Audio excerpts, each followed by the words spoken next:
வாழ்க வளமுடன். உணவு அப்படின்றத ஒவ்வொரு நாளும் இந்த உடலுக்கு கொடுத்து தான் இந்த உலக வாழ்க்கையை வாழ்ந்துகிட்டு இருக்கோம். இப்படி உண்ணக்கூடிய உணவுல சிறந்த உகந்த உணவு அசைவமா சைவமா அப்படின்ற ஒரு தெளிவான விளக்கத்தை தான் இந்த வீடியோல நாம தெரிஞ்சுக்க இருக்கோம். இதுக்காக சைவ உணவு உண்ணக்கூடிய சில விலங்குகளோட உடலமைப்பு வாழ்க்கை முறையையும், அசைவ உணவு உண்ணக்கூடிய விலங்குகளோட உடலமைப்பு வாழ்க்கை முறையையும் மனித உடலமைப்போட வாழ்க்கை முறையோட ஒப்பிட்டு பார்க்க போறோம். இதன் மூலமா இந்த மனித உடலுக்கு எந்த உணவு உகந்த உணவு சிறந்த உணவு அப்படின்றத ஈஸியா நம்மளால தெரிஞ்சுக்க இருக்கும். இப்ப சைவ உண்ணில ஆடு மாடு இது போன்ற சில விலங்குகளை ஞாபகத்துக்கு எடுத்துக்கோங்க. அசைவ உண்ணில சிங்கம் புலி இந்த பூனைக்குட்டி இது போன்ற விலங்குகளை ஞாபகத்துக்கு எடுத்துக்கோங்க. இதோட பற்களை ஃபர்ஸ்ட் நாம ஒப்பிட்டு பார்க்கலாம் இந்த மனித பற்களோட சேர்த்து.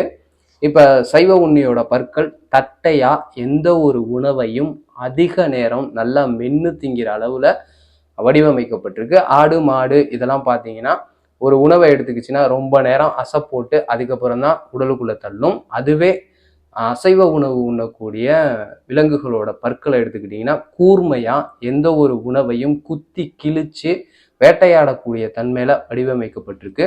இதுல மனித பற்கள் சைவ உண்ணியோட தான் ஒத்து போகுது. தட்டையா எந்த ஒரு உணவையும் அதிக நேரம் நல்லா மென்னு உமிழ்நீரோட கலந்து உள்ள அனுப்பக்கூடிய தன்மையில தான் வடிவமைக்கப்பட்டிருக்கு. ரெண்டாவதா நெகங்களை கம்பேர் பண்ணி பார்க்கலாம்.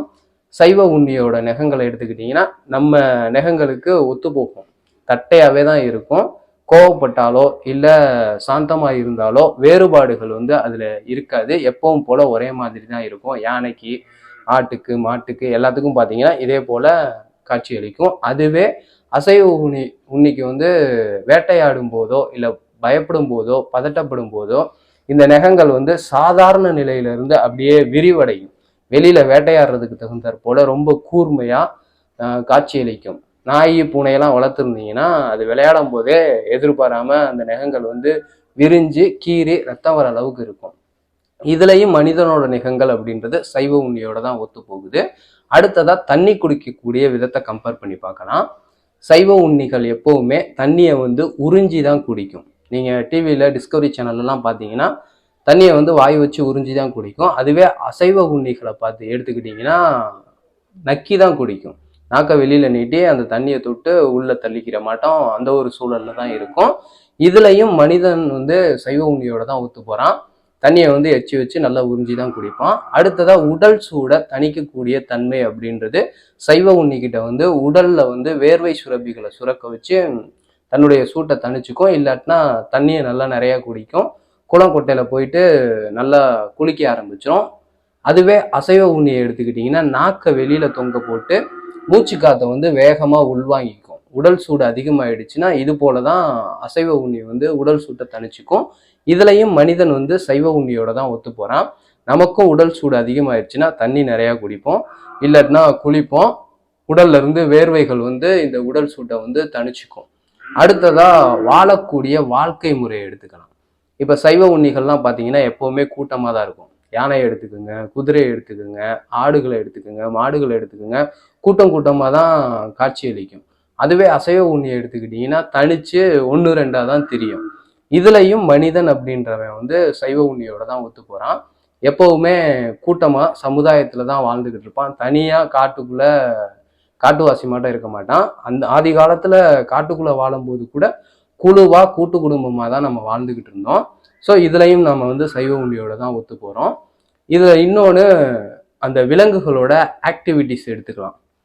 சைவ உண்ணியோட ஆக்டிவிட்டிஸ் அந்த செயல்பாடுகள் எப்பவுமே சாந்தமா நிதானமா நடந்து போகும்போது கூட பாருங்க எந்த ஒரு பயம் பதட்டம் இல்லாம அழகா நடந்து போயிட்டு இருக்கும். ரொம்ப சாந்தமா இருக்கும். ஒரு இடத்துல உட்காந்துச்சுன்னா கூட ரொம்ப நேரம் அப்படியே படுத்துக்கிட்டே சாப்பிட்டுக்கிட்டே மென்னுக்கிட்டே இருக்கும். அதுவே அசைவ உண்ணியை எடுத்துக்கிட்டீங்க அப்படின்னா ரொம்ப அந்த ஒரு ஆவேசமா ஆக்ரோஷமா தான் இருக்கும். வேட்டையாடுறது, வேகமா ஓடுறது.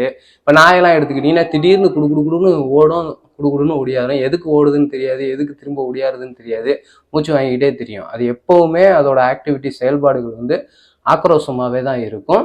அடுத்ததா சைவ உண்ணிகளோட குடல் அமைப்பு எடுத்துக்கிட்டீங்கன்னா 15 அடி நீளத்துக்கு இருக்கும். அதிகமான வளைவுகள் இருக்கும். இதுக்கான காரணம் சைவ சாப்பாடு அப்படின்றதுல அதிகப்படியான சத்துக்கள் இருக்கு. நச்சு அப்படின்றது ரொம்ப குறைவா இருக்கு. உடலுக்குள்ள போய் இந்த சத்தெல்லாம் உடம்புக்கு மாறுற வரைக்கும் டைம் எடுத்துக்கும்.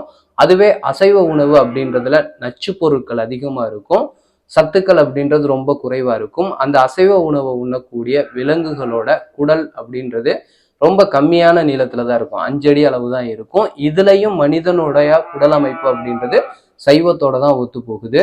நம்மளுடைய உடல்ல இருக்கக்கூடிய குடலும் நல்ல நீளமானது, கிட்டத்தட்ட அதிகப்படியான வளைவுகளை கொண்டது.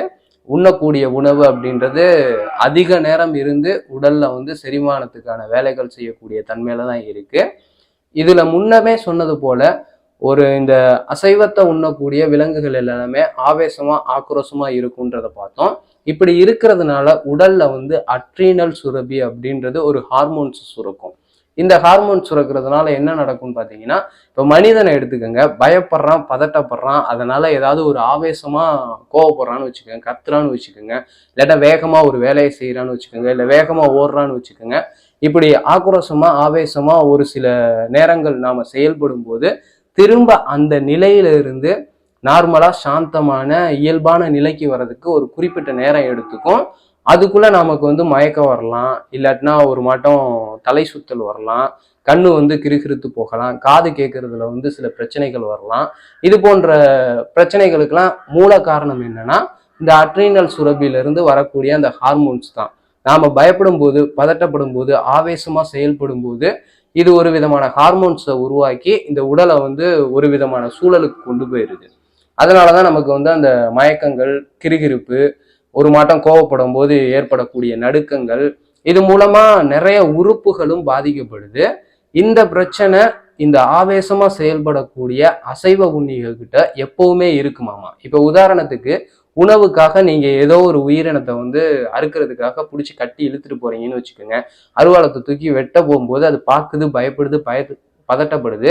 இயல்பாவே அது ஆவேசப்படக்கூடிய நிலையில தான் இருக்கும். இந்த ஒரு சுச்சுவேஷன்ல அது அதிகப்படியான ஆவேசத்திலையும் ஆக்ரோஷத்திலையும் இருக்கும். அந்த டயத்துல அது உடம்புல இந்த அட்ரீனல் சுரப்பி அப்படின்றது இந்த ஹார்மோன்ஸ் அதிகமா சுரக்க வச்சு அது உடம்பு முழுக்க நச்சுத்தன்மை அப்படின்றத ஏற்படுத்தியிருக்கும். அதை நீங்க உணவா எடுத்துக்கும் போது இந்த உடல் அப்படின்றது ரொம்ப பாதிப்புக்குள்ளாகக்கூடிய நிலைக்கு தான் தள்ளப்படுது. ஸோ இந்த மனித உடல் அப்படின்றதுக்கு உகந்த சிறந்த உணவு அப்படின்றது சைவமா தான் இருக்க முடியும் அப்படின்ற ஒரு விஷயத்த இங்க தெளிவா நான் உங்ககிட்ட தெரியப்படுத்திக்கிறேன். இப்படி ஆராய்ச்சி பண்றது மூலமாகவும் நமக்கு இந்த சைவம் தான் பெஸ்ட்ன்றது நமக்கு ஈஸியா தெரிஞ்சுக்க முடியும். இது இல்லாம ஆழ்ந்த சிந்தனைக்கு ஆன்மீக லைன்ல நாம யோசிச்சாலும் விளக்கத்தை எடுத்துக்கிட்டாலும் இந்த உடல் அப்படின்றதுக்கு சைவம் தான் பெஸ்ட் அப்படின்றத இன்னும் தெளிவா தெரிஞ்சுக்க முடியும். அதை பத்தி நீங்க தெரிஞ்சுக்க விரும்புனீங்க அப்படின்னா கீழே கமெண்ட்ல சொல்லுங்க. அதுக்காக இன்னொரு வீடியோவை நான் தனியாவே பதிவீடு செய்கிறேன். இந்த தகவல் அப்படின்றது உங்களுக்கு பயனுள்ளதா இருக்கும்னு நினைக்கிறேன். இந்த தகவல் பற்றிய உங்களுடைய கருத்துக்களை கீழே கமெண்ட்ல பதிவு செஞ்சுட்டு போங்க. இதே போல இன்னொரு வீடியோல உங்களை சந்திக்கிறேன். வாழ்க வையகம், வாழ்க வளமுடன், குருவே துணை, குரு வாழ்க.